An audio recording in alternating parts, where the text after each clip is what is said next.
436 इंसानी शिकार, दहशत और खौफ के 4 साल। द डेविल ऑफ इंडिया कहलाई जाने वाली चंपावत टाइग्रेस दुनिया की तारीख में सबसे ज्यादा इंसान कत्ल करने वाली जानवर थी, जिसका नाम Guinness book of world record में भी दर्ज किया गया।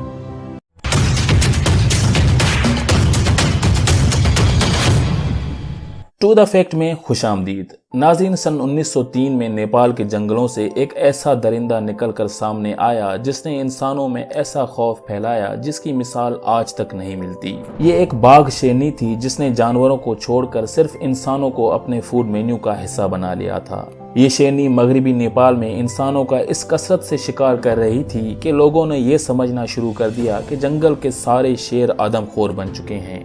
इस शेरनी ने लोगों के दिलों में इस कदर दहशत बिठा दी थी कि वो अब जंगल में सिर्फ बड़े बड़े हुजूम की सूरत में जाया करते थे। मगर ये शेरनी इतनी चालाक और माहिर शिकारी बन चुकी थी कि वो इन इंसानों को नजर में रखती और बजाय डरने के वो इस इंसानी मजमे को गाय बकरियों के रेवड़ की तरह समझती। जैसे ही इस हुजूम से कोई शख्स पीछे रह जाता या थोड़ा अलग होता तो अगले ही लम्हे वो इस शेरनी के दांतों में दबा होता। नेपाली हुकूमत ने इस शेरनी को मारने के लिए अपने बेहतरीन शिकारी काम पर लगाए, मगर ये शेरनी किसी न किसी तरह उनसे बच निकलती और इंसानों का शिकार जारी रखती। इस शिकार और तलाश में अब तक 200 इंसान शेरनी का निवाला बन चुके थे। हालात इतने बिगड़ चुके थे कि नेपाली आर्मी को मैदान में आना पड़ा, मगर शेरनी इन सैकड़ों असला से लेस फौजियों को भी धोखा देने और छुपने में कामयाब हो गई और आर्मी भी इस आदमखोर को मारने में नाकाम रही। आखिरकार आर्मी ने एक तरकीब चलाई। सैकड़ों फौजियों ने शेरनी के ठिकाने का तयन करके जंगल को एक तरफ से घेर लिया और सीधी लाइन में जंगल की तरफ बढ़ने लगे। इससे शेरनी उनके हाथ तो ना आई, मगर ये कामयाबी जरूर मिली कि कोई रास्ता ना पाकर शेरनी नेपाली जंगलों से भागकर अब इंडिया की सरहदों में दाखिल हो चुकी थी। जब नेपाल में कुछ दिन खामोशी हो गई और इंडिया से लोगों के मरने की खबरें आने लगीं, तो नेपाल ने अपनी आर्मी जंगलों से वापस बुला ली, क्योंकि अब ये डरावनी मुसीबत इंडिया की नींदें उड़ाने वाली थी। 136 किलो वजनी और 8 फीट लंबी ये शेरनी इंसानी शिकार की तलाश में एक दिन में 32 किलोमीटर तक का सफर तय करती थी। ये रात में आराम करती और ज्यादातर दिन में शिकार करती थी, क्योंकि दिन में जमीनों और जंगलों में काम करते किसान वगैरह इसके लिए आसानी से मिलने वाला शिकार थे। ये चालाक शेरनी इतना तक जान चुकी थी कि कौन से इंसान कमजोर होते हैं, इसीलिए ये ज्यादातर औरतों और बच्चों को ही अपना निशाना बनाती। अब जब इंडिया में भी नेपाल की तरह जंगलों में मौजूद देहातों में इंसानों का शेरनी के हाथों कत्ले आम होने लगा, तो उस वक्त की ब्रिटिश राज ने इस शेरनी को मारने पर इनामी रकम रख दी और 1907 में अपने एक बेहतरीन शिकारी जिम कॉर्बेट को भी इंडिया बुला लिया। जिम कॉर्बेट इस शेरनी का शिकार करने के लिए आमादा तो हो गए, मगर उन्होंने अपनी 2 शर्तें भी रख दी। पहली शर्त ये कि शेरनी को मारने पर रखे गए इनाम के ऐलान को वापस लिया जाए, और दूसरी ये कि जंगल में मौजूद तमाम शिकारियों को वापस बुला लिया जाए।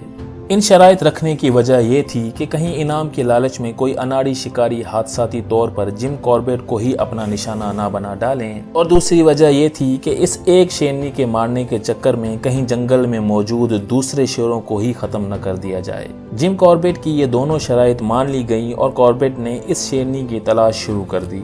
कॉर्बेट को चंपावत नाम के एक गाँव में शेरनी की मौजूदगी के शवाहिद मिले और ये वहाँ के लिए निकल पड़ा। इस गांव पहुंचकर उसने देखा कि हर तरफ एक खौफ का आलम और अजीब सी खामोशी है। लोग शेरनी से इतने दहशत ज़दा थे कि वो घरों में ही महसूर होकर रह गए थे। कुछ लोगों के खौफ का ये आलम था कि उन्होंने एक हफ्ते से अपने घर के बाहर कदम नहीं रखा था।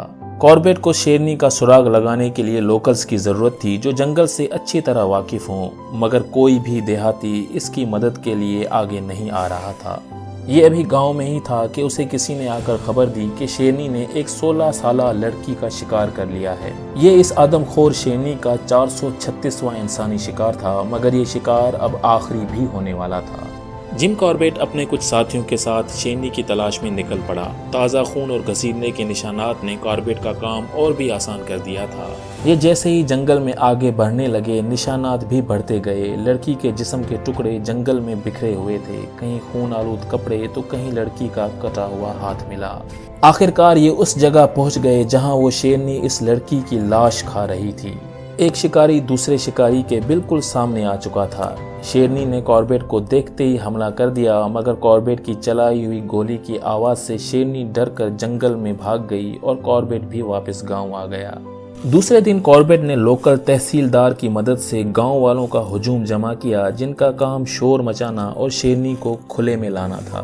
शोर और हंगामे से परेशान होकर शेरनी सीधा उस तरफ भागने लगी जहां जिम कॉर्बेट और तहसीलदार छुपे हुए थे। कॉर्बेट ने अपनी बंदूक से शेरनी को 2 फायर मारे, जिससे वो जख्मी तो हो गई मगर जख्मी होकर और ज्यादा खतरनाक होकर उनकी तरफ हमला करने के लिए आगे बढ़ी।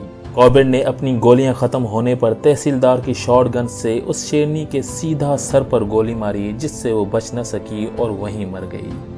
आमतौर पर टाइगर्स इंसान को खाने के लिए कभी हमला नहीं करते, मगर इस शेरनी के साथ ऐसा क्या हुआ था कि इस शेरनी के शिकार थे ही सिर्फ इंसान। जिम कॉर्बेट ने जब इस शेरनी की लाश का करीब से मुशाहिदा किया तो उसने देखा कि उसके मुंह के एक साइड के ऊपर और नीचे के दांत टूटे हुए थे और निशानात से लग रहा था कि किसी शिकारी की शेरनी के मुंह पर गोली लगने की वजह से शेरनी का ये हाल हुआ था। शेरनी तो बच गई मगर उसके जबड़े में अब इतनी ताकत न बची थी कि वो किसी जंगली जानवर का शिकार कर पाती। इसीलिए उसने अपनी तवज्जो जंगल के जानवरों से हटाकर इंसानों पर देना शुरू कर दी, जो जानवरों के मुकाबले बहुत आसान और कम मेहनत वाला खाना थे। कुछ साइंटिस्ट ये दावा भी करते हैं कि अगर एक बार किसी दरिंदे ने इंसान का खून चख लिया तो वो खाने के तौर पर इंसानों को दूसरे जानवरों के मुकाबले में ज़्यादा पसंद करने लग जाता है, और शायद इस शेरनी के साथ भी ऐसा ही कुछ हुआ था। शेरनी की लाश को जंगल से उसी चंपावत गांव में लाया गया, जिसके पीछे इस शेरनी का नाम भी चंपावत टाइग्रेस पड़ गया। शैतान शैतान, हर तरफ शैतान शैतान की आवाज़ें गूंजने लगी और लोग इस शेरनी को उनके हवाले करने का मुतालबा करने लगे ताकि वो इस शेरनी के टुकड़े टुकड़े कर सकें, मगर कॉर्बेट ने किसी तरह गांव वालों को इस बात से हटने पर आमादा कर लिया। शेरनी की लाश को आसपास के गांव देहातों में ले जाया गया ताकि लोगों के दिलों से इसका खौफ खत्म हो और वो अपने कामकाज को दोबारा नॉर्मल तरीके से अंजाम दे पाएं। इसी तरह इंसानों के सबसे बड़े इस कातिल जानवर का खौफनाक दौर खत्म हुआ। दोस्तों, अगर वीडियो पसंद आई हो तो वीडियो को लाइक करें और मेरे चैनल टू द फैक्ट को सब्सक्राइब करने के साथ साथ बेल आइकन दबाना मत भूलें ताकि ऐसी इन्फॉर्मेटिव वीडियो सबसे पहले आपको मिल सकें।